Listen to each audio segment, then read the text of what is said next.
Thank you for joining us here. We are in the final video of the book series of the Summer Reading Club. We're talking about Chris Hogan's Everyday Millionaires. We had Debbie Craig join us from Craig Wealth Advisors last week, talking about just some of her experiences and her stories in the book she wrote that also talks about this.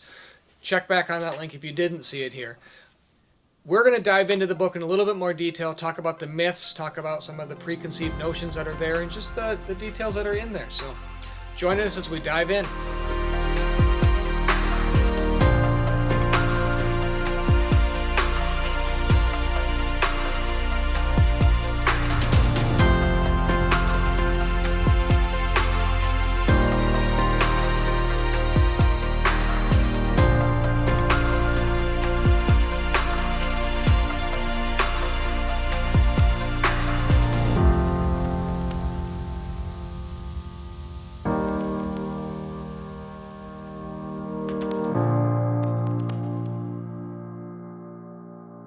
One of the things I found very interesting in this, both because I think it's more or less true, but also that it does come as many surprise, is that the myth number one is wealthy people inherited their money, and the idea that it is something that comes very quickly, and that it's these big people, it's the Rockefellers in the world. So in general, I would stand behind that and agree to it, that if you look at the stats, by and large, the average American is not getting their money from these big family wealth, if you will. He hits that hard. So 8 out of 10 millionaires come from families at or below middle class income level. That's big, right? And he hits that myth number one. He hits it right off the fact. So what we want you to hear is that 8 out of 10 came from middle or low income. So it is the everyday. It is everybody. I think that premise is a little bit faulty, and this is where I'm going to nerd out a little bit on you, and I apologize in advance. But if you understand the premise of what a trust is or a family wealth, they're there for a long time. So he dives into the idea of what a millionaire is, which is by definition the things you have less what you owe. Well, if you have significant family wealth, think the Rockefellers, think the Fords. They don't own it individually. It's owned through the corporations and through their trusts. And so you're right. If you looked at the descendants that have family wealth, they don't particularly have it because it's held in trusts or otherwise. So the premise is a little bit faulty on this. So again, I'm showing you the realism as I read through this, that I do see a fault there, but the underlying premise is still that 8 out of 10 millionaires come from families. So where I'm getting to is this video is not, if you're a Ford, if you do, give me a call. But the assumption here is that you don't have that family wealth. If you do, let's talk through it. We work with clients. We work with family wealth generationally that are there. And it's there. That I can't deny that it's not there. But this book isn't necessarily addressing that. This book is addressing 8 out of 10 individuals. And what that gets to is that 8 out of 10 millionaires come from families at or below the middle class income level. That's you. It's that slow, tried and true. I loved when Debbie last week talked about that her grandma had what they called, grandma's cold cash. In the fridge. In the fridge. That embodied to me exactly so many stories that he talked about inside of here, which is that it is the average person. It's that slow, non-fancy, you wouldn't know it, drives the older car, smaller house, whatever it is, but that they're in there that, grandma, she sacrificed certain things so that way she could have that cold cash there that she could smile and give the $20. I joke with my kids. They always ask, how come $12 for birthday, Dad? And I'm like, well, because $12 was in the budget, and it will forever be $12 for them, because that's what it looks like when you're sacrificing to get to there. I think he said two things. Most of Americans generate their wealth from a company or regular retirement savings in their house. Part of why I believe that's there, and I'm going to go into the idea of the house and their company plan, or pension, as it used to be, is that you couldn't touch it, right? So with a retirement account, you can't touch it without taking penalty. It surprises me when I tell people you can save outside of a retirement account, and how few people do that, because as soon as accessible, the immediacy of, okay, I need, my oven broke, or this came, or I need a house, or I need a car, or something like that, they pull from it. Whereas with the retirement, you can't pull with it without a penalty. And so if you look at where does wealth generate and build from, it's where people can't touch. It's difficult to get to a retirement account, so therefore you can't spend it, and it has to keep growing. In a house, people always ask me, should I invest in a house? Should I rent? Should I otherwise? You see a swing there. You see a pendulum, and whether or not I'm telling you that you should buy a house or not, he observed that most individuals that hit that mark, that larger mark, are relying on that house. In of itself, having a rent or a house isn't necessarily the right thing.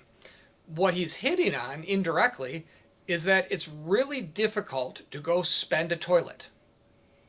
So think about that, or spend a wall. It sounds funny, but the idea that you bought something and you have a monthly payment, and you're obligated every single month to make that monthly payment, and you, whether you want to or not, you can't go I'm going to go for a vacation and here's my toilet I'm going to use. You can't do that. It doesn't work. Whereas if you were every month putting in your 1,000 or your 1,800 or whatever your monthly payment is, if you were to put that into an investment account, it's too easy to pull out. So what he's getting to here is the idea that the everyday millionaire is, it's tough to have and tough to forego the ability to let it grow and grow compounding. That's what it's doing. They're growing. Where you put it in, you leave it in the market, you leave it in your house, you don't touch it. That's what makes sense. Yeah, and especially the fact that with those retirement accounts, most of the time it's being taken out of your paycheck before you even see it. Correct. So you're getting used to living without it. Yep. Because it's going straight into your retirement account. You're not even counting on it being It's not available even there. to you. Yep. Yeah. And then the house as well. It's it's built into society. Every single first of the month, it's there. So you're budgeting for it. You're planning. You do that. It hits your credit. It hits otherwise. And so both of them, it's done without you even thinking about it. It's so built in. That's the regularity that he's getting to. Is that 8 out of 10 Americans? That's where they're at, and that's okay. That's what he's trying to acknowledge here. Is that it's a myth that everyone assumes that to be a millionaire you have to start overnight or you inherit it. It's not the case. It takes that slow growth, month in, month out, month in, month out. That's the important thing of it. And I think there's a lot that's freeing in this book. He talks about how everyday millionaires are not necessarily, they didn't go into careers that required a ton of higher education. So not all millionaires are doctors or lawyers or these are everyday people. The stories that he's telling are everyday Joes who just made really good decisions. Well, to your point, one of the top 3 he mentioned were teachers, by definition. Now, interesting enough, they are. I would agree with that. If I look at our practice, that is the case. Somewhat, it's not by choice. As a teacher, they put it into your pension. Yeah. You don't have a choice. I oftentimes have discussions like, they're saving how much out of my paycheck? It's why teachers feel it every single year when they're working, that they tend to feel like they're making less money. Well, they're not necessarily making less money. It's just that they're putting more, not by choice, but it's going more into their pension, into their 401k. But that's the point, is that over time, it builds that wealth. Yeah. So, but it's not a fancy career. It's a great career, but it's not one that's, where you have to feel like, oh, it's this. It's not attainable. Yeah. For correct. Me or yeah. So we're kind of following through the myths here that he talks about. So the one myth was right up at wealthy people inherited all their money. That most people worked for it. The myth number 2 is wealthy people are just lucky. Made the right investment choices, or right. And that got actually in brings early on certain stocks. or lucky in the idea that they won the lottery, or grandma just happened to be have this fall in or something like that. And then myth number 3 gets into wealthy people make risky investments. You heard us last week talk with Debbie, and she was talking about the dot-coms. That was from the 1999, 2000, on the idea of the dot-com go. Right now it's FANG, or even currently is it cryptocurrency or otherwise. We're not saying those investments are wrong, but what we're saying is that on average, that wealth is grown by the average. Debbie mentioned it multiple times, that 7% return. Just that it's not low, it's not high. You got to have your buckets, you got to have your different things, but it's not like it's all coming from that one investment. Not something flashy. Yeah, I actually liked how he was talking about the gentleman that he had, that was an example in here where they were going to invest in a business and it was going to be the best thing ever. Yeah. And they took out all of their money, and then they did cough drop popsicle. Yeah, cough drop popsicle. And if you step back, you're like, really? Okay. And you did that without talking to your wife? Yeah, that'd be bad. I can tell from right.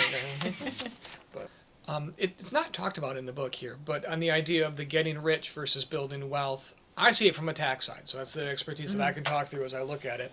He has ideas. I suggest you definitely read through them.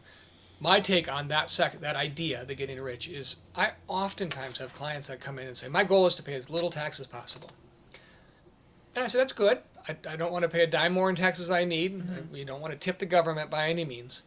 But if you're not paying any taxes, you're not building wealth. You have a momentary snapshot of income. So yeah, if you make $100,000 and we can expense all of it down to $100,000, you made the 100, but you didn't grow your wealth. You got your income, but you didn't get your wealth. Wealth is having that slow, sustained, month over month, year over year return, that you're not looking at a snapshot. You're and again, from my point of view, from the taxes, that you're paying not too much, not too little. So if you pay too little, that means you're doing something wrong because you're losing money. If you're paying too much, it means that you're not thinking about not doing the right scenario. And so it's that slow growth build of the wealth, and that wealth is the important thing. It's not that instantaneous, quick fix, shot in the arm. It's that slow growth, wealth growth. So the myth number 4 is wealthy people take stupid risks to get rich quick. I think that follows pretty similar with the third myth there, where they're talking about it. It comes quick. It's getting into, you don't need to make stupid risks to get rich quick. It's that slow growth. Again, you're going to feel it's a little bit repetitive. I feel it's a little bit repetitive, right? But that's kind of the goal of what he's trying to say here, is that people try to make investing in growth sexy and this newest, greatest thing all the time, and it's not necessarily that. That's what he found. Story over story has a similar feel. Thought over thought has a similar feel. Lauren and I were talking a little bit before the video here on the idea of the mental shift that you're going to do, the mindset change that he's trying to get into, and it gets into these myths that we just got done talking about. Well, I think so. The mind shift that we're talking about is if you're listening to this video and you're reading Everyday Millionaire, you're probably not the high-powered Zig Ziglar, go-get-em type of individual. And so then you look at it and say, well, if it's not me, then I can't do it. So it's a mind shift that it's not a bad thing, that if you're not that type of personality, that's not their bad, that's their method. The method you come at it is equally as okay. That it is, in fact, that they're arguing that it could even be better. That it's that slow growth, that thing, that mind shift that comes through that says it's okay to win. It's okay to have success. Actually, we were talking before, and I think it's going to be a great video that we're going to talk about the religious aspects of this, because we oftentimes see that, and that's a whole nother topic. But there's a psychological side of things as well. Of is it okay to have this wealth? Is it okay to grow this? Yeah, and there's a lot of talk about this in coaching world and sales world, this abundance mindset, but I don't think it's all as woo-woo as it might sound. We do have to think there is money out there, and it's okay to have an abundance mindset. It's okay to think it's out there for me to go work towards. It's the hard work does get you somewhere, and it's you're sacrificing, so that's okay to sacrifice. That's the reason you're doing it. So again, getting back into the spending plan or the spending budget or giving up certain things, you're giving up so that you can live. Dave Ramsey and Chris Hogan are aligned pretty closely, but Dave Ramsey has a saying, live like no one else so you can live like no one else. So when you get to that point, you gave up and sacrificed when everyone else was not. Therefore, the idea is you are going to get to a point where you can live like no one else, and you can have that abundance, and you have the ability to do it. It's not a taboo topic. It's okay to have that and to be successful. Yeah, and I think that it requires a mindset shift for some people to start thinking, this is possible for me. Not like it's only possible for these people because they went to this school, or it's only possible for these people because they inherited it from their parents, or it's only possible for these people because they had XYZ stars line up perfectly. We have to change our minds about money, I think, essentially. And that's fundamentally why we're doing these book series that are out there. We brought in Brian Ursu, who talked about in his book the idea that it's educating yourself. Debbie Craig, who brought in the book that she had, you're going to note here the theory of what you're seeing in this theme is that it's about that just learning. It's the everyday understanding what's there, and that's what we're I'm not seeing out there, and if you ask others, they're saying the same thing, is that in schools they're teaching you how to do algebraic equations, but they're not telling you how to balance your checkbook or how you to do a budget or a spending plan. Yeah. It's okay. You have the drive. Most of you that are listening probably have that drive. But now what it is the idea that says the comfort level of knowing it's okay to be successful. It's okay to do these. Yeah. And it takes certain steps to get there. And so I have a couple thoughts on this. First of all, when you said it's okay to be successful, it has, I think a lot of us talk about like trophy culture, like everybody gets a trophy, everybody's a winner or whatever. But there is such a thing as losing, and there is such a thing as winning. And it's okay to say, I want to win. Like, I want to win at life. I want to be successful financially. I want to be able to give a lot. I want to be able to, like Debbie says in this next video, give to my grandchildren and leave a legacy that way. So that was my one thought on that. But you might not be at this point. Like, maybe you're over this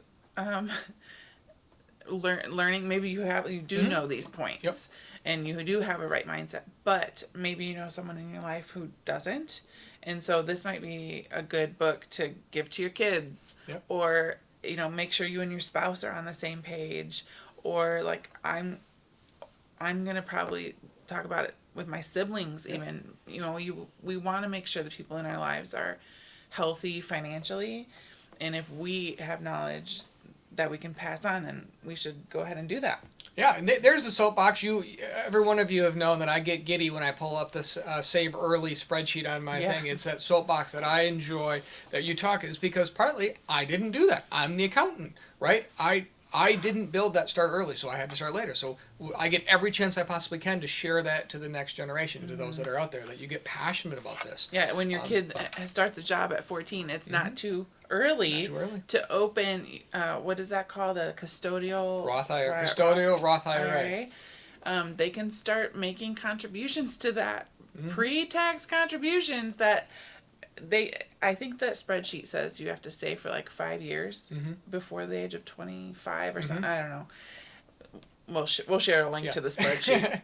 But it makes a difference the sooner you start contributing. And to give an idea how important this is, Brian Ursu had it in his book. Debbie Craig had it in her book. And so it is absolutely important. It's the power of compounding. The one that I have on my screen was from Dave Ramsey. I mean, this is nothing, new. Again, getting back to the book. Yeah. It's just that it's so easily forgotten from the mentality that says, oh, it's someone else who's going to deal with it. But no, it's okay to go back and look and understand that is so important that you can share it, because it's not difficult, but people just don't choose to understand it. Yeah, and I think what this book does a good job of is reaffirming that even in 2020, which is when this came out, but we're in 2021 now, even now, all of these things are still true.